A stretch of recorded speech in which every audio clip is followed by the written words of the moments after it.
ጤና ይስጥልኝ አድማጮቻችን፣ ተመልካቾቻችን እንደምን አላችሁ? እንደምን ሰነበታችሁ? ግርማ ካሳ ነኝ። ይህ ዋሜራ ነው።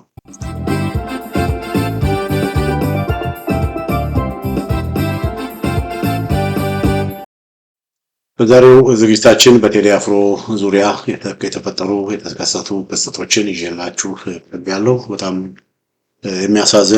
የሚያሳዝን ሁኔታ ነው ያለው አድማጮቻችን፣ ተመልካቾቻችን። እንግዲህ ቴዲ አፍሮ ያለፈው ሳምንት ኢትዮሪካ የሚል አልበም 18 ዘፈኖች ያሉበት 18 ጣዕመ ዜማዎች ያሉበት ኢትዮሪካ የሚል አልበም ማውጣቱ የሚታወስ ነው እና ያንን ተከትሎ እንግዲህ በዓለም አቀፍ ደረጃ ሁሉ ሳይቀር ቴዲ አፍሮ አነጋጋሪ የሆነ ነው። በቃ ቤዚክሊ ክስተት ነው ማለት ይቻላል። እንግዲህ ያ ቴዲ አፍሮ ያወጣቸው አልበሞች ክስተት ነው የምንልበት ምክንያት የቴዲ አፍሮ ከግለሰብ ደረጃ ቴዲ አፍሮ የተለየ ሰው ሆኖ ሳይሆን ወይም ደግሞ የዘፈኑ ቅኝት ወይም ሌላም ሆኖ ሳይሆን ዘፈኑ ወይም አልበሙ ያካተታቸው መልእክቶች በጣም ፓወርፉል ስለሆኑ መልእክቶቹ ፍትህን፣ ኢትዮጵያዊነትን የሚያንጸባርቁ በተለይ ላለፉት 8 ዓመታት በኢትዮጵያ ውስጥ የሆነ ያለውን በዜጎች ላይ እየደረሰ ያለውን መፈናቀል፣ እልቂት፣ ጭፍጨፋ፣ ኢትዮጵያውያንን በሀገራቸው ሀገር አልባ የማድረግ ነገር ይሄ ሁሉ ነገር በቃ ታምቆ ይሄን ሁሉ ነገር ያመቀ በጣም ፓወርፉል የሆነ መልእክት በመሆኑ ነው። አድማጮቻችን፣ ተመልካቾቻችን የብዙ ሰዎችን ቁስል የብዙ ሰዎችን ስሜት ስለኮረኮረ ነው አልበሙ በጣም ፓወርፉል የሆነው እና በጣም እስካሁን ድረስ ይሄው ለአንድ ሳምንት አልበሙ እያነጋገረ ነው አድማጮቻችን፣ ተመልካቾቻችን። እና ለምሳሌ በዚህ ያለውን ሌተስት አፕዴት በነገራችሁ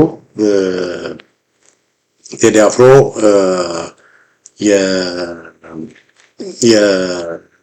እስካሁን ኦልሞስት ከ85 ሚሊዮን በላይ የሚሆኑ ተመልካቾች ቴዲ አፍሮን ከአልበሙ ቀጥታ ቴዲ አፍሮ ከሚለው ኦፊሻል ገጹ ላይ ከ85 ሚሊዮን በላይ የሚሆኑ ቪዎች አግኝቷል።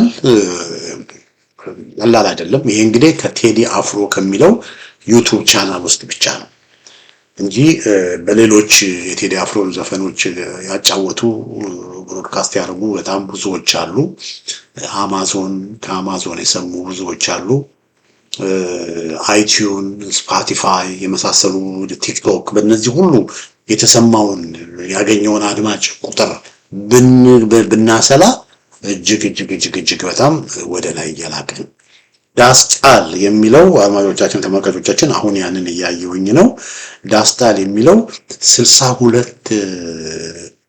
16 ሚሊዮን 250,854 ቪዎች አሉ። አሁን እያየሁኝ ነው የምነግራችሁ 16 ሚሊዮን 250,854 ቪው በአንድ ሳምንት ውስጥ ብቻ unprecedented ከዚህ በፊት ታይቶ የማይታወቅ የዓለም አቀፍ ሬከርድን ሁሉ የሰበረ ነው። አስተያየት የሰጡትን በምናይበት ጊዜ 62,000 ዜጎች አስተያየት ሰጥተዋል። ወደ 286,000 የሚሆኑት ደግሞ ላይክ አድርገዋል። እና ከተሰጡ አስተያየቶች መካከል ላይ ያለውን ላንብብላችሁ። ትችላለህ፣ በጣም የምንወድህ በምክንያት ነው የሚል አንድ አስተያየት ሰጪ ሃይደር ደንሴፋ የሚባል የጻፈው አለ ላይ ያለ ነው።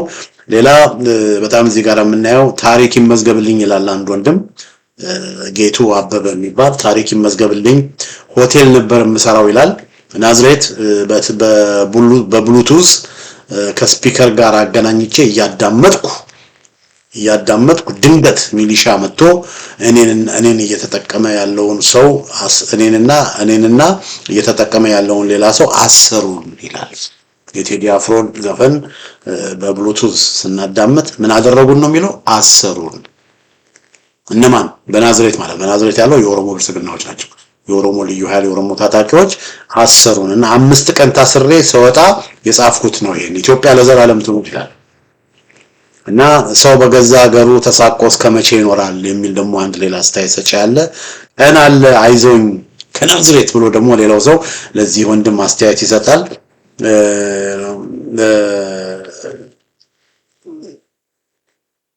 በጣም ይገርማል። እና በቃ በጣም የተለያየ አስተያየቶች ነው እየደረሰና 62000 አስተያየቶች ነው አድማጮቻችን እየደረሱ እና ያለው ሁኔታ ይሄ አልበሙ ማነጋገሩን ቀጥሏል። ለአንድ ሳምንት ማነጋገሩን ቀጥሏል። የዛኑ ያህል ደግሞ አድማጮቻችን ተመልካቾቻችን አገዛዙ የኦሮሞ ብልጽግና በጣም ባፈጠጠ ባገጠጠ መልኩ በቴዲ አፍሮ ላይ እየፈጸመ ያለውን ቅጣት አባብሶታል። ከዚህ ጋር ትላንትና እዚህ ጋር እንደምታዩት ይሄ የቴዲ አፍሮ መሀከል ላይ ነው መነጽር ያደረገው። የቴዲ አፍሮ ጓደኛ አቶ ዩሱፍ ያሲን የአገዛዙ ታጣቂዎች አፍነው ወስደውታል። ወንጀሉ ምንድነው? ወንጀሉ የቴዲ አፍሮ ጓደኛ መሆኑን እና ምንድነው እያደረጉ ያሉት? አህያን ፈቶ ዳውላውን ይባላል። ቴዲ አፍሮን ማግኘት ስላልቻሉ በቴዲ አፍሮ ዙሪያ ያሉትን ሰዎች እያፈኑና እያሰሩ ማሰቃየትን ነው። አሁን እንደ የቂም በቀል እርምጃ መውሰድን ነው እንደ ድርጊት አድርገው ያንን ነው እያደረጉ ያሉት። እኔ ጋራ ይሄ ወንድማችን የቴዲ አፍሮ ጓደኛ አቶ ዩሱፍ ያሲን ታስሯል። አድማጮቻችን ተመልካቾቻችን እዚህ ጋር የምታዩት እህታችን ደግሞ ማሌት ሰለሞን ትባላለች። የቴዲ አፍሮ ቃል አቀባይ ናት። የቴዲ አፍሮ ቃል አቀባይ ብቻ ሳይሆን የቴዲ አፍሮ ምክትል ማናጀር ናት እና እሷም እንደዚሁ አንገላተው አዋክበው አስረዋታል። ወንጀሏ ምንድነው? ወንጀሏ ከቴዲ አፍሮ ጋር አብረው መስራቷል። የቴዲ አፍሮ ወንጀል ደግሞ ምንድነው? የህዝብን ብሶት ማሰማት በህዝብ ውስጥ ያለውን ነገር መናገር፣ ኢትዮጵያዊነትን ማወጅ፣ ፍትህን መናገር፣ ሰላምን መናገር፣ ፍቅር መናገር፣ የኢትዮጵያን ባንዲራ እናንሳ ማለት ወንጀል ሆኖ እነሆ የቴዲችን እህትንም ምን አድርገዋታል? አስረዋታል። እዚህ ጋር አንድ ክሊፕ ላሳያችሁ ስትታሰር የሚያሳይ ተመልከቱ። እቺ እንግዲህ ማሌት ሰለሞን ናት። ተመልከቱ። ቀይ ቦኔት ያሰሩ ፌደራል የኦሮሞ ታጣቂዎች እነዚህ እንግዲህ ብዙዎቹ ከአርሲና ከባሌ የመጡ ናቸው እና ስልት ቆጠርኳቸው 128 ናቸው። አንድ እህት ለመያዝ አንድ ሴት ለመያዝ 8 ሆኖ ነው የመጡት። ከኔ በለዛ 8 ሆኖ አንድ እህት ለመያዝ 8 ሆኖ ነው የመጡት። እቺ እህት እኮ የተከበረች ጨዋ ያሳደጋት ስነ ምግባር ያላት ፈሪሃ እግዚአብሔር ያላት ሃይማኖት ያላት ሰው ናት።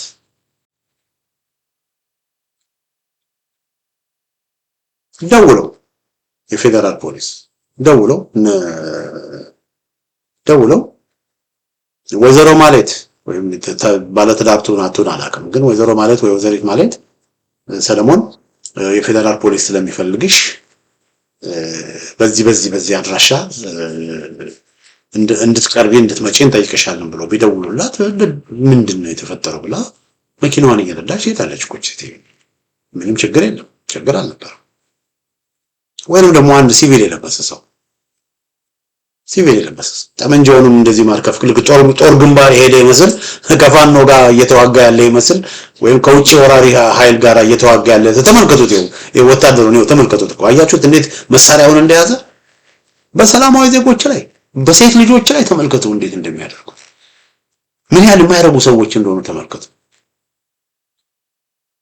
በጨዋነት ሲቪል የለበሰ ሰው ነጭ ለባሽ ሄዶ እኮ የፖሊስ ማዘዣ ነው ትፈልጊያለሽ፣ ለምርመራ ለውይይት ትፈልጊያለሽ ብሎ እኮ ቢደውላት እኮ ትሄዳለች። ምንድን 8 ሆኖ በዚህ መልኩ ተመልካቾች ሴትን ልጅ መያዝ፣ ሴትን ልጅ ማፈን፣ ሴትን ልጅ ማገት፣ ሴትን ልጅ በዚህ መልኩ እያዋከቡ ወደ መኪና መወርወር ጀግንነት የሚመስላቸው ደንቆሮች ናቸው እነዚህ ሰዎች። እና በዚህ መልኩ ነው እቺን ሴት አፍነው የወሰዷት። የቴዲ አፍሮ ምክትል ማናጀር የቴዲ አፍሮ ቃል አቀባይ ማሌት ሰለሞን እንደው እንድታዩት ብዬ ነው። በተለይ ይሄን ክፉና አረመኔያዊ አገዛዝ ከአረቦች በመጣ ገንዘብ መሐመዲያ መንደር ምናምን መንደር እያለ የተሰሩ ፎቆችና ሰገነቶችን እያየን ለአንድ ወር 15 ቀን ከዳያስፖራ ሄደን አዲስ አበባ እየተዝናናን የምንመለስ ሰዎች በቃ ያለ አብይ አህመድ ሰው የለም ብለን የምናወራ ሰዎች እንደው ለአንድ አፍታ ወደ ራሳችን ተመልክተን ለአንድ አፍታ እንደው ህሊናችን ቆርቆሮ እስቲ ራሳችን በተለይ ሴት እህቶቻችን ራሳችንን እስቲ በዚች እህት ጫማ ውስጥ እስቲ እንክተት። ይህ ነው እንግዲህ ኢትዮጵያ ውስጥ እየሆነ ያለው ነገር ይሄ ነው ወገኖች። ኢትዮጵያ ውስጥ እየሆነ ያለው ነገር ይሄ ነው። የኦሮሞ ብልጽግናዎች የኢትዮጵያን ህዝብ ይሄን እንደዚህ ነው እያደረጉት። የኢትዮጵያን ህዝብ እንደዚህ ነው እያደረጉት። ሴት ልጅ የማይከበርበት፣ የሰው ልጅ የማይከበርበት፣ ሰው የማይከበርበት፣ ሰው እንደ ከብት እንደ ካክሮች የሚቆጠርበት ዘመን ላይ ነው ያለን። አንድን ሴት ለመያዝ 8 ታጣቂዎች ያውም እንደዚህ እና በዚህ መልኩ ነው እንግዲህ ያደረጉት። አድማጮቻችን፣ ተመልካቾቻችን እንግዲህ ይሄ ትላንት የሆነ ነው። ዛሬ ደግሞ በጣም የሚያሳዝነውና በጣም የሚያስገርመው ነገር ምንድነው? አድማጮቻችን፣ ተመልካቾቻችን የአብይ አህመድ የብልጽግና አገዛዝ የቴዲ አፍሮ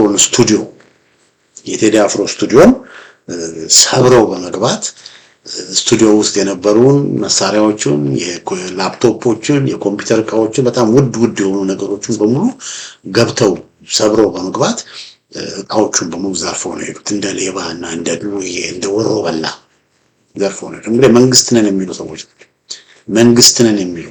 አሁን በፊታችን ምርጫ ምረጡን እያሉ የሚቀሰቅሱ መንግስት ነን የሚሉ ሰዎች እንደ ወሮ በላ፣ እንደ ሽፍታ፣ እንደ ማፊያ፣ እንደ ዱርዬ ህጋዊ የሆነ ሱቅ፣ ህጋዊ የሆነ ቢሮ ገብተው የቴዲ አፍሮን ቢሮ ሰብረው እዛ ውስጥ ያለውን እቃ በሙሉ ወስደው ነው የሄዱት።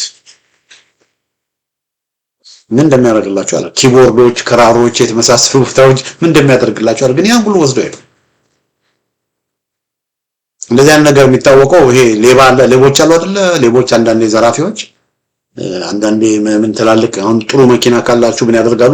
ማይታ ተኝታችሁ በዘበኛ በምናምን ካላስጠበቃችሁ አዲስ አበባ ውስጥ ሌባ በዝቶ የለ በቃ ጎማውን ምናምን ሁሉ ፈታተው ይወስዳሉ። በቃ ሌባ፣ ወንበዴ፣ ሽፍታ እና ይሄ ራሱን መንግስት ነኝ ብሎ የሚጠራው የብልጽግና አገዛዝ የኦሮሞ ብልጽግና አገዛዝ ለምን የኦሮሞ መንግስት ነን ማለት ነው?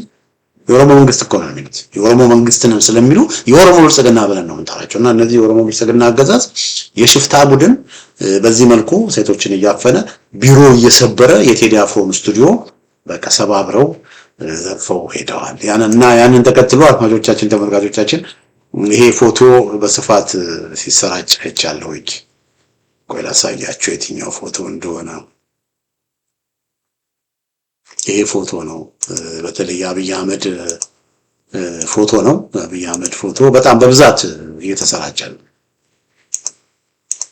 እዚህ ጋር የምታዩት ይሄ ፎቶ በብዛት በሶሻል ሚዲያ እየተሰራጨ ነው። በጣም እንግዲህ የኦሮሞ ብልጽግና ተመልከቱት። የቴዲ አፍሮን አምፕሊፋየር፣ ኪቦርድ ምናምን ሰብረው ሲሄዱ ማለት እና ይሄ ፎቶሾፕ እንግዲህ በስፋት በቃ አሁን ያለውን የኦሮሞ ብልጽግና በቃ ፍንትው አድርጎ እንደዚህ ናቸው። እነሱ እንደዚህ ናቸው። እና የኦሮሞ ብልጽግና አለቃቸው ነው አብይ አህመድ። እና ዛሬ ደግሞ ያደረጉት ቴዲ አፍሮ ቢሮ ስቱዲዮ ሄደው የሙዚቃ እቃዎችን ሰብረው ነው ዘረፉ ማለት ነው። እና ይሄ በስፋት እየተሰራጨ ነው። በስፋት እየተሰራጨ ነው። እንግዲህ ትልቁ ጥያቄ አድማጮቻችን፣ ተመልካቾቻችን እና አብይ አህመድ ሰው እንደዚህ በፎቶሾፕ እያደረገ ቢያሾፍባቸው፣ ቢስቅባቸው፣ ፎቶአቸውን ዘግዝጎ ቢያወጣው፣ ጠዋትና ማታ ቢረግማቸው፣ ቢሰድባቸው፣ የተለያየ ስም ቢሰጣቸው ምንም የሚለውጥ ነገር የለውም ወገኖች። እና በየቲክቶኩ በሉ፣ በየኢንስታግራም በሉ፣ በትዊተር፣ በኤክስ በሉ፣ በቲክቶክ በሉ፣ በቃ ያለ የሌለ ሰው ነው እና አብይ አህመድ እና የኦሮሞ ብልጽግናዎችን ሲረግምና ሲሰድብ የሚሆነው። እነሱን ያልረገመ፣ እነሱን ያልሰደበ፣ እነሱን ያላዋረደ፣ እነሱን ያላሳነሰ፣ እነሱን ያላንቋሸሸ ሰው የለም። በተለይ ሰሞኑን በቴዲ አፍሮ ላይ ያደረጉ ያሉት ነገር በሙሉ በጣም ብዙ ሰዎችን የተናደደባቸው፣ ብዙ ሰዎችን ያስቆጡት፣ የብዙ ሰዎች ደም ነው የፈላው። አሁን ይሄን ያየ ሰው ደሙ ባይፈላ እንደው ይሄን ያየ ሰው ይሄንን ብቻ በመመልከት በእህት ማለት ሰለሞን ላይ የተደረገውን ብቻ በመመልከት በነዚህ ከአውሬ በማይሻሉ ከአውሬ በባሱ አንዳንዴ እኮ አውሬም እኮ ያስባሉ እኮ አውሬም እኮ አሁን አንበሳ ብትሄዱ ነብር ብትሄዱ እኮ የራሱን ወገን እኮ ብዙም እኮ እንትን አይልም እንጂ የራሳቸውን ወገን እኮ ይጠብቃሉ። እነዚህ ከአውሬ ከአንበሳና ከነብር ከዱር እንስሳ ሁሉ የባሱ ናቸው። በዚህ መልኩ እያዋከቡ ሲወስዷት የማይናደድ ሰው የለም።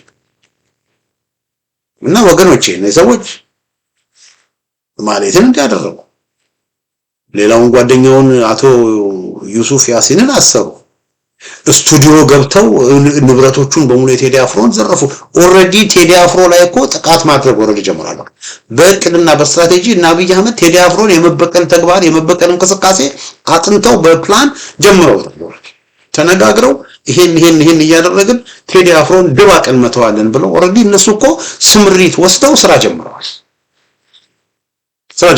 እኛ ግን ምን እያደረግን ነው ወገኖች? እኛ ምን እያደረግን ነው? እኛ ስራችን ማልቀስ ሆኗል። ስራችን መናደድ ሆኗል። ስራችን መበሳጨት ሆኗል። ስራችን በቃ እንደዚህ አይነት ፒክቸሮችን እየለጠፍን በቃ ስሜታችንን መግለጽ ሆኗል። ንዴታችንን መግለጽ ሆኗል። ጠዋትና ማታ እና አብይ አህመድን መርገም ብቻ ሆኗል ስራችን።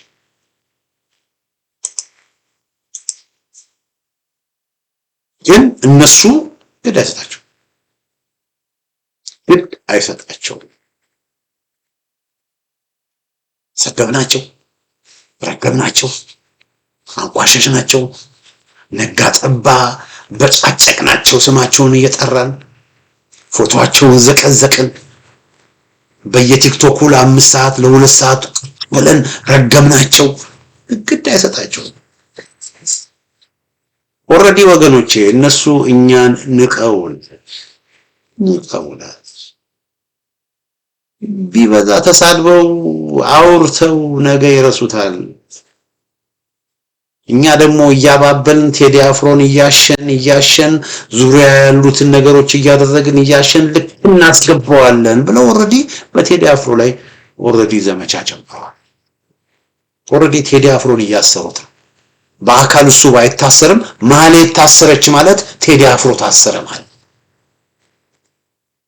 ስለዚህ 80 ምናምን ሚሊዮን ህዝብ ዳስጣልን እያዳመጠ የቴዲ አፍሮን አልበም እያዳመጠ ቢያለቅስ ቢናደድ ምን የሚለውጠው ነገር አለ? ያ ሁሉ ሚሊዮን 80 ሚሊዮን 100 ሚሊዮን ደጋፊ ቴዲ አፍሮ እያለ እንዴት የቴዲ አፍሮ ጓደኞች በዚህ መልኩ ይሰቃያሉ? እንዴት ወገኖች? ጥቂት ወሮበሎች እንዴት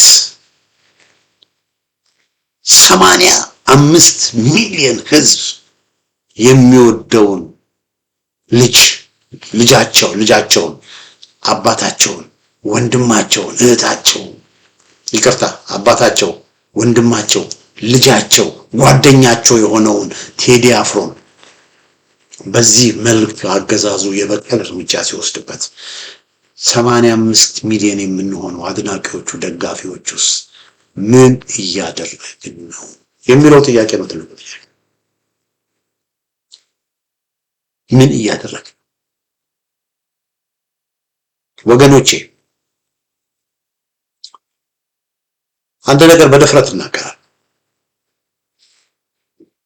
አብይን ጠዋት ነጋ ጠባ ከመርገም በአብይ ከመናደድ ከማልቀስ ጠረጴዛውን ከመደብደብ እነዚህ በስሜት ጠዋትና ማታ በቃ ከመቃጠል ከነዚህ ሁሉ ያለፈ ስራዎች መስራት አለብን። ከነዚህ ነገሮች አልፈን መሄድ መቻል አለብን።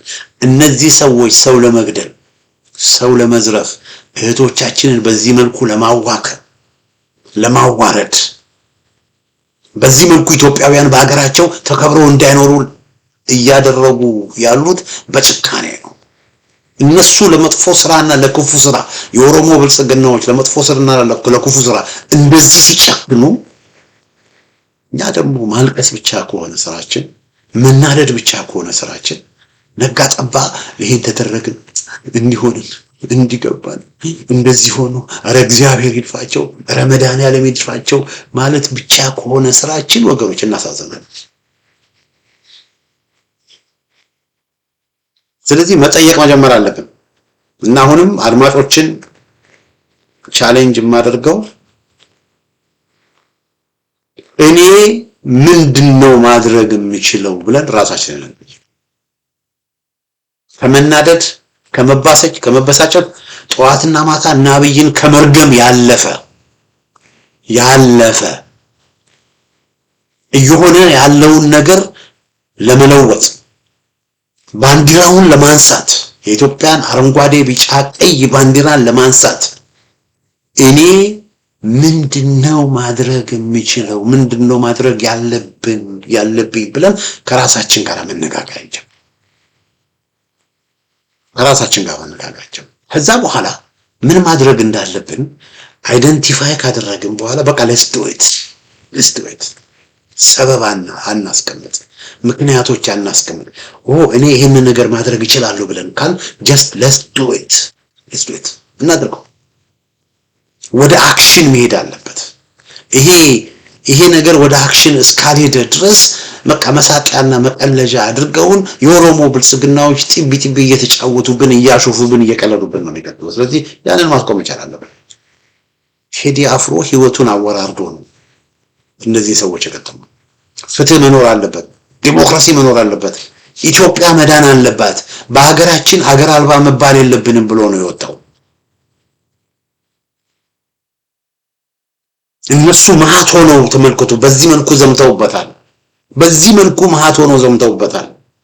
እንዴት 85 ሚሊዮን ደጋፊ ያለው የሱ ልጆች የሱ ሰራተኞች በዚህ መልኩ እንዴት ይታፈናሉ? ይሄ ነውር ነው ወገኖቼ፣ ነውር ነው። ይሄ መሆን የለበትም። መቆጣት አለብን፣ መነሳት አለብን። ብሶት ከማሰማት ከመናነድ አልፈን ተግባራዊ የሆኑ ስራዎችን መስራት አለብን። እና ይሄንን መልእክት ነው ማስተላለፍ የምፈልገው ወገኖች። እመኑኝ በዚህ ሁኔታ ከቀጠለ ትላንት እነማለትን አሰረ፣ ዛሬ ስቱዲዮ ውስጥ ገብተው ስቱዲዮውን ዘረፉ፣ ስቱዲዮውን ሰባብረው ወሰዱ። ነገ ቴዲ አፍሮ ላይ የሚያረጉትን አናል። እነዚህ ሰዎች ጨካኞች ናቸው ወገኖች። እነዚህ ሰዎች የዲያብሎስ ቆራጮች ናቸው። ስለዚህ እነሱ ለክፉ ነገር ሲጨክኑ እኛ ደግሞ ለመልካም ነገር መጨከን መጀመር፣ ከወሬ ከብስጭት ከንዴት ቁጭ ብሎ ከመናደድ ማለት መቻል አለብን። አቶ ግርማ ምን እናደርግ እኛ እኮ ምን እናደርግ ብለው አንዳንዶቻችን ድንገት ምንድነው ማደርገው ብለን ራሳችንን ስንጠይቅ ምን ማድረግ እንዳለብን ግራ የገባን ሰዎች ደግሞ ልንኖር እንችላለን። በዚህ ጉዳይ ላይ 3 ሐሳቦችን ልስጥ።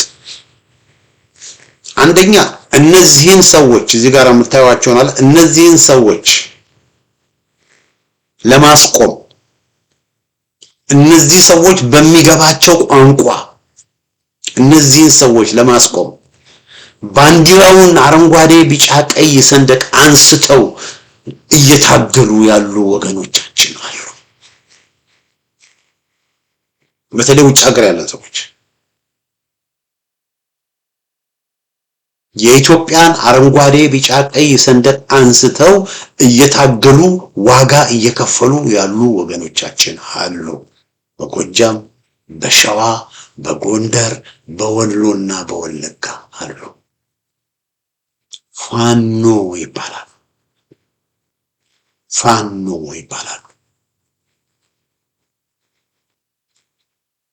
ስለዚህ ፋኖችን እንርዳ። ተግባራዊ በሆነ መንገድ ተጨባጭ በሆነ መንገድ ፋኖችን እንርዳ፣ ፋኖችን እንደግፍ፣ ከፋኖ ጎን እንሰለፍ። አብይን በመሳደብ የሚመጣ ለውጥ የለም። አብይን በመርገም የሚመጣ ለውጥ የለም። ነጋ ጠባ በአብይና በኦሮሞ ብልጽግናዎች ላይ በማማረር የሚመጣ ለውጥ የለም። ስብሰባዎችን እያደረጉ ብሶት በማሰማት የሚመጣ ነገር የለም። በዲሲና በለንደን በውጭ ሀገር በአሜሪካን ሀገር ሰላማዊ ሰልፍ እየጠሩ ዳውን አብይ ዳውን ኦሮሞ ብልጽግና በማለት የሚመጣ ለውጥ የለም።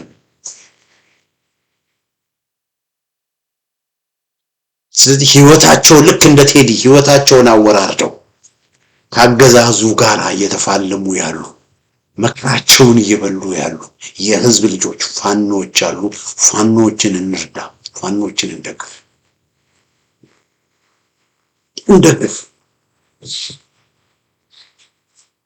እነሱ እዚህ ነፍጥ ይዘው ንጹሃንን እንደሚያንገላቱት እነሱን ልክ የሚያስገባ ኃይል አለ ወገኖቼ። ፋኖን በተመለከተ በዋሜራ ሜዳ በስፋት ጽፍ ያለው በስፋት ተናገር ያለው በስፋት ብዙ ብያለው። ፋኖ ጥሩ ደረጃ ነው ያለው። ፋኖን እንደግፍ ወገኖቼ። በተለያየ ምክንያት ፋኖን ከመደገፍ ወደ ኋላ ያሉ ሰዎች ፋኖን አለመደገፍ ማለት እነዚህ ሰዎች እንዲቀጥሉ መፍቀድ ማለት ነው። እነዚህ ሰዎች እንዲቀጥሉ መፍቀድ ማለት ነው። ስለዚህ ፋኖ እስከነድክመታቸው ፋኖችን መደገፍ ያስፈልጋል። እስከነድክመታቸው ድክመቶቻቸውን እያገዝን ክፍተቶቻቸውን እየሞላን ማስተካከል ያለባቸውን እንዲያስተካክሉ እያደረግን ወደፊት መሄድ ነው የሚገባው ወገኖች። ፋኖን አለመደገፍ ማለት ወገኖች ፊትን ከፋኖ ማዞር ማለት እነዚህን ሰዎች እንዲቀጥሉ ማድረግ ማለት ነው። ስለዚህ እኔ መመክረው ውጭ ሀገር ላላችሁ ወገኖቼ በቴዲ አፍሮ ዙሪያ ላይ ቴዲ አፍሮ ላይ የተሆነ ባለው ነገር ላይ የተናደዳችሁ ያላችሁ ወገኖቼ ፋኖን ደግፉ፣ ፋኖን አግዙ። ከዚህ በፊት ብዙ በተለይ እስክንድር ነጋ የነበረ ጊዜ እስክንድር ነጋ የአማራ ፋኖ ህዝባዊ ግንባር ምናምን በሚል ህዝባዊ ሰራዊት ምናምን በአፋድ በሚል ህዝብን በቃ ዳያስፖራውን በማሰባሰብ ከፍተኛ ድጋፍ ለፋኖ እንዲሰበሰብ ማድረግ ተችሎ ነበር። አንዱ እንደውም ገንዘብ አሰባሳቢ እኔ ነበርኩኝ። ነገር ግን እስክንድር ነጋ በሰራው ብለንደር ምክንያት ብዙ ነገሮች በቃ ብዙ ሰዎች ፋኖን ይደግፉ የነበሩ ሰዎች እስክንድር ነጋ በሰራው ብለንደር ምክንያት በፋኖች መካከል ተፈጥሮ በነበረው ክፍፍል ምክንያት ብዙዎቻችን ዲስአፖይንትድ ሆነን ወደ ኋላ ያፈገፈገን ሰዎች ወደ ኋላ ያሉ ሰዎች አለን። አሁን ያንን ነገር ማስተካከል አለብን። በእስክንድር ምክንያት ፋኖን ከመደገፍ ወደ ኋላ ማለት የለብንም። ብዙዎቹ እስክንድርን ያምኑት ስለነበረ እስክንድር የነበረ ጊዜ ድጋፍ ይሰበሰብ ነበር። አሁን እስክንድር ሲሄድ ድጋፍ መደገፍ ያቆሙ በጣም ብዙ ሰዎች አሉ። ያስ ትክክል አይደል? ለእስክንድር ነበር እንዴ በፊት የሚታገሉት? እስክንድር ከሌለ ትግል የለም እንዴ? እስክንድር ነገሮቹን አበላሸ። አሁን ፋኖቹ እስክንድርን ወደ ጎን አድርገው ገለል ተደርገው በቃ እስክንድር የራሱን ኑሮ እየኖረ ነው። አሁን ባለበት ቦታ እግዚአብሔር ይጠብቀው። ከዚህ በፊት ለሰራው ብለንደር ከዚህ በፊት ላጠፋው ጥፋት እግዚአብሔር ጠይቀው። አሁን ግን ፋኖቹ አንድ ሆነዋል። የሸዋ ፋኖች አንድ ሆነዋል። የጎጃም ፋኖች አንድ ሆነዋል። የጎንደር የብናን ፋኖች አንድ ሆነው አሁን ሁሉም ፋኖችን ያቀፈ ድርጅት አቋቁመዋል። አንድ ሆነዋል። ጀነራል ተፈራ ማሞ የፋኖ አሁን ወታደራዊ አዛዥ ናቸው። አንድ ወታደራዊ አዛዥ ነው ያለው ፋኖ። ስለዚህ ሁላችንም መረባረብ አለብን። ሁላችንም መረባረብ አለብን። ፋኖን እንደግፍ።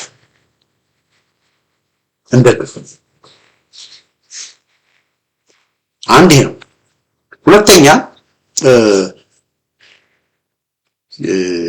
ያለው አማራጭ ምንድነው? አሁን በቅርብ ጊዜ ውስጥ ምርጫ የሚባል ነገር አለ እና ምርጫ ከአዲስ አበባ ከተማ ውጪ የሚደረግ ምርጫ እኔ ተቃዋሚዎችም ራሳቸው ቦይኮት ማድረግ አለባቸው የሚል እምነት የለኝም። ከአዲስ አበባ ውጪ የሚደረግ ምርጫ ምንም ዋጋ የለውም። ምንም የሚለውጠው ነገር የለም። ትርፉ ድካም እና ከአዲስ አበባ ውጪም ደግሞ የሚደረጉ ሰልፎች ምንም የሚያመጡት ነገር የለም። አስታውሳችሁ ከሆነ በቅርብ የፋኖ በአንዳንድ ቦታዎች ሰላማዊ ሰልፍ ጠርቶ ነበር ምርጫውን በመቃወም። የአንድ ሳምንት ዜና ሆኖ ነው የቀረው። አንድ ሳምንት ዜና ሆነ። ከዛ በኋላ በቃ ተረሳ። ባህር ዳር፣ ጎንደር፣ ደሴ፣ ድሬዳዋ፣ ሐረር ምናምን የሚደረግ ሰልፍ አንደኛ ብዙም የሚለውጠው ነገር የለም። ነገር ግን አዲስ አበባ ከተማ ውስጥ የሚደረግ ሰልፍ እና አዲስ አበባ ከተማ ውስጥ የሚደረግ ምርጫ ግን ለውጥ ሊያመጣ ይችላል። ስለዚህ አዲስ አበባ ከተማ ያላችሁ የአዲስ አበባ ልጆች፣ በብልጽግና አገዛዝ የተማረራችሁ ሰዎች አሁን በድምጻችሁ ይሄንን ክፉና አረመኔ አገዛዝ መቅጣት የምትችሉበት ጠባብን ብትሆን የሆነ አጋጣሚ ተፈጥሮላችኋል ብዬ ነው የማስበው። እኔ አስታውሳለሁ ያለፈው ምርጫ ሲደረግ የአዲስ አበባ ሕዝብ ብልጽግናን እንዳይመጥር ብዙ ስንቀሰቅስ ነበር። ነገር ግን አብዛኛው የአዲስ አበባ ነዋሪዎች ብልጽግናን ይመረጡ። ስለዚህ ከሞላ ጎደል በአዲስ አበባ ላይ እየደረሰ ያለው ነገር ያው የዘራነውን ነው ያጨድነው ማለት ነው። ብልጽግናን መረጥን፣ ወይ የመረጥነው ብልጽግና ይኸው አሁን እያደረገን ያለንን ነገር አደረገ። ግን ብዙ ሰዎች አሁን ሪግሬት ያደረጉ የተጸጸቱ ይመስለኛል። ስለዚህ ምንድነው መደረግ ያለበት? የአዲስ አበባ ልጆች ወደ ምርጫ ሂዱና ኢትዮጵያ ትብብር ለኢትዮጵያ አንድነት የሚባል ድርጅት አለ። እነ ኢያፓ፣ እነ እናት ፓርቲ፣ እነ መያድ ያሉበት ሀቀኛ ድርጅቶች ያሉበት አለ። እነሱን ምረጡ። ኢዜማን እንዳትመርጡ፣ አብንን እንዳትመርጡ። ለምን? ኢዜማ ማለት ብልጽግና ማለት ነው። አብን ማለት ብልጽግና ማለት ነው። ከኢዜማ ከአብንና ከብልጽግና ውጪ ያሉትን እና ከኦነግ ውጪ ያሉትን በኢትዮጵያ አንድነት የሚያምኑትን በአረንጓዴ ቢጫ ቀይ ሰንደቅ የሚያምኑትን እነሱን ምረጡና የአብይ አህመድን መንግስት ለመቅጣት ሞክሩ። ከዛ ድምጽ ከሰጣችሁ በኋላ ኮሮጆ እንዳይቀየር እዛው አዲስ አበባ የምርጫ ጣቢያ ያለበት ቦታ ላይ ሙሉ ከዛ አትነቃነቁ። እዛ ቁጭ ብላችሁ ድምጹ ተቆጥሮ እስኪለጠፍ ድረስ ጠብቁ። እና በዚህ መልኩ ድምጻችሁን በማሰማት ድምጻችሁን ደግሞ እንዲቆጠርና እንዲጠበቅ እዛው ቦታ ሆናችሁ በመከላከል ታገሉ። ይሄን ማድረግ ትችላላችሁ። ስለዚህ ሁለተኛው አማራጭ ነው። ሶስተኛው ደግሞ አድማጮቼ፣ ተመልካቾቼ ኢሃፓ ሚያዝያ 30 ላይ ሰልፍ ጠርቷል። ስለዚህ ኢሃፓ የጠራው ሰልፍ ይደረግ አይደረግ አላውቅም። ነገር ግን ሰልፉ የሚደረግ ከሆነ በየቀበሌው በየአውራጃ በየቦታው ያላችሁ በሙሉ በነቂስ ሰልፍ ውጡና ድምጻችሁን ይሰሙ። እና እነዚህ ሶስት ነገሮች ማድረግ ይቻላል። እንግዲህ ሁለቱ አዲስ አበባ ከተማ ውስጥ ብቻ የሚደረጉ ናቸው። አዲስ አበባ ከተማ ውስጥ ያንን ማድረግ ይቻላል። በድምጽ ብልጽግናን ቅጡ። በአዲስ አበባ በሚደረገው ሰልፍ ተገኙና ሰልፉ ብዙ ሰው እንዲገኝ ሆኖ ድምጻችሁን አሰሙ። በተቀረው ኢትዮጵያ የምንኖር ከአዲስ አበባ ውጭ የምንኖር ሰዎች ግን ፋኖን እንደግፍ ወገኖች። በነገራችን ላይ ፋኖን በተመለከተ በርካታ ፕሮግራሞችን ከዚህ በፊት ሰራ ነበረ። ፋኖ ላይ ችግሮች ሲኖሩ የፋኖን ችግር አንድ ሁለት ብዬ በመናገር የፋኖ አመራሮችን ሙሉ ቻሌንጅ በማድረግ አንዳንድ አመራሮች ሁሉ እንደውም ከኃላፊነታቸው እንዲነሱ ሁሉ እስከ መጠየቅ የደረስኩኝ ድፍረት ያለው ፕሮግራም ስሰራ የነበርኩ ሰው ነኝ። ፋኖ ውስጥ ያለ ችግር ካለ አድማጮቼ፣ ተመልካቾቼ አልሸፋፈንም። ከዚህ በፊት የነበሩ ችግሮችንም አንድ ሁለት ብዬ ስናገር ኤክስፖዝ አደርግ ነበር። አሁን ወገኖቼ ፋኖ ውስጥ ያለው ሁኔታ በጣም ጥሩ ነው። ክፍተት የለም፣ መስተካከል ያለበት ነገር የለም እያልኳችሁ አይደል። ፐርፌክሽን የለም። ብዙ መስተካከል ያለበት ነገሮች አሉ። መታረም ያለባቸው ነገሮች አሉ። መስተካከል ያለባቸውን መታረም ያለባቸውንም ደግሞ እንዲስተካከሉ እንዲታረሙም ደግሞ እየጠየቅን ነገሮችን ለማስተካከል ለማረምም ደግሞ ፈቃደኝነትም አለ ከአመራሮቹ ማለት። ስለዚህ ሁሉ ነገር በአንድ ጀንበር ማለት ስለሌለበት ስራዎችን እየሰሩ ነገር ግን ኦል ኢን ኦል ግን ወገኖቼ ፋኖቹ ጥሩ ደረጃ ላይ ነው ያሉት።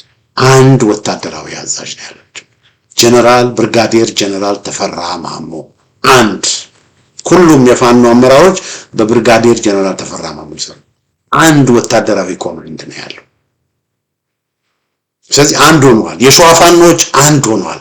ከ8 ወር ከአንድ አመት በፊት የሸዋ ፋኖች እርስ በርስ ይገዳደሉ ነበር። በጣም የሚያሳዝንና የሚያስቆጭ የሚያናድድ ነገር ነበር ሸዋ ነበር። በተለይ እነ እስክንድር እዛ ገብተው አፋሃድ የሚባል ገብተው በነበረው ብጥብጥ ምክንያት ብዙ ነገሮች በጣም ብዙ ነገሮች ግን አሁን ያንን ሁሉ ትተው ይቅር ተባብለው አንድ ሆነው ህዝብን እንደገና ለመካስ ቆርጠው ተነስተዋል። በአንድ ላይ ሆነው ህዝብን ይቅርታ ጠይቀዋል። ከዚህ በፊት አንድ ባለመሆናቸው በህዝብ ላይ ለደረሰው ነገር ይቅርታ እንጠይቃለን ብለው በይፋ ህዝብን ይቅርታ ጠይቀዋል። ስለዚህ ፋኖቹ ምን ሆነዋል? ፋኖቹ አንድ ሆነዋል። ስለዚህ ብዙ ነገር እየተሰራ ስለሆነ ወገኖች ከፋኖ ጎን እንቁም። ከፋኖ ጎን ስንሆን ነው እነዚህን ወሮበሎችን ማስቆም የሚቻለው። እነዚህ ወሮበሎችን ማስቆም የሚቻለው ከፋኖ ጎን ሲቆም። አንድ ነገር ልብ እንበል። እችን እህት ተመልከቷት። ይህን ፕሮግራም የምታዳምጡ ወገኖች እችን እህት ተመልከቷት። የኛ እህቶች አለን፣ ሁላችንም የስጋ እህቶች አለን። ከእህቶቻችን አንዷ ብትሆንስ ኖሮ ምንድን ነበር የሚሰማን? ሚስቶች አሉ። ሚስታችን ብትሆን ኖሮ ምንድን ነው የሚሰማን? በዚህ መልኩ 8 ሆነው እንደዚህ ያዋከቡ ሲወስዷት ምንድን ነው የሚሰማን? እስቲ ራሳችንን በተለይ እህቶች፣ አሁንም ለአብይ ሆይ ሆይ የምትሉ እህቶች እስቲ ራሳችሁን በዚች ሴት ጫማ ውስጥ ከተቱ። ኢትዮጵያ ውስጥ እየሆነ ያለው ያ ወገኖች፣ እኛ ይሄ አገዛዝ የተረገመ አገዛዝ ነው ብለን የምንታገለው ይሄ አገዛዝ እንደዚህ አይነት ስራ የሚሰራ ስለሆነ እንጂ እመኑኝ፣ አገዛዙ ጥሩ ቢሆን ሰውን የሚያከብር ቢሆን የዜጎችን መብት የዜጎችን ሰላም የሚጠብቅ ቢሆን እመኑኝ፣ እኔ አብይ አህመድ ጥሩ ሰርቷል ብዬ ከመናገር ወደ ኋላ መስዋዕት ነው። እኔ አብዛኛው ሰው አብይ አህመድን ቢጠላ እና አብይ አህመድና የመንግስት ጥሩ ከሰራ ጥሩ ሰራ ከማለት ወደ ኋላ መስዋዕት ነው። ከዚህ በፊትም በነመለስም ጊዜ ሰው ሁሉ ወያኔን ሲጠላ እነመለስ መለስ ዜናዊ የአባይ ግድብን ሲገድብ መለስ ዜናዊ መደገፍ አለበት ብዬ ከብዙ ከዳያስፖራው ሰዎች ጋራ ፊት ለፊት የተጋጨው ሰው ነኝ። ይጋዜጠኝ ሰው ሁሉ ተቀበል አልተቀበል ካመንኩበት አመንኩበት።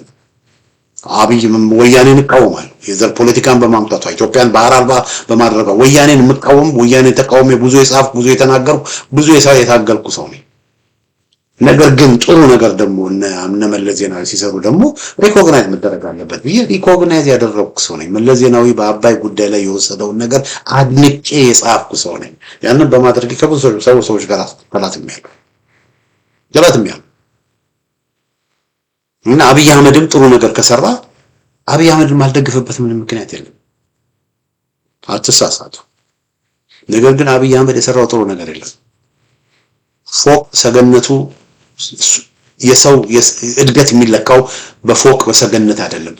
ከዱባይ በመጣ ገንዘብ አረቦች በሰጡት ገንዘብ የዜጎችን ቤት እያፈረሰ ዜጎችን እያወረደ ዜጎችን እየበተነ የአዲስ አበባን ከዚህ አመት አንዴ መሐመዲያ አንዴ ምናምን የተባለ ፕላዛዎች ቢገነባ የአረቦች ፕላዛ እዚህና እዛ ቢገነባ ያ እድገት አይደለም ወገኖች።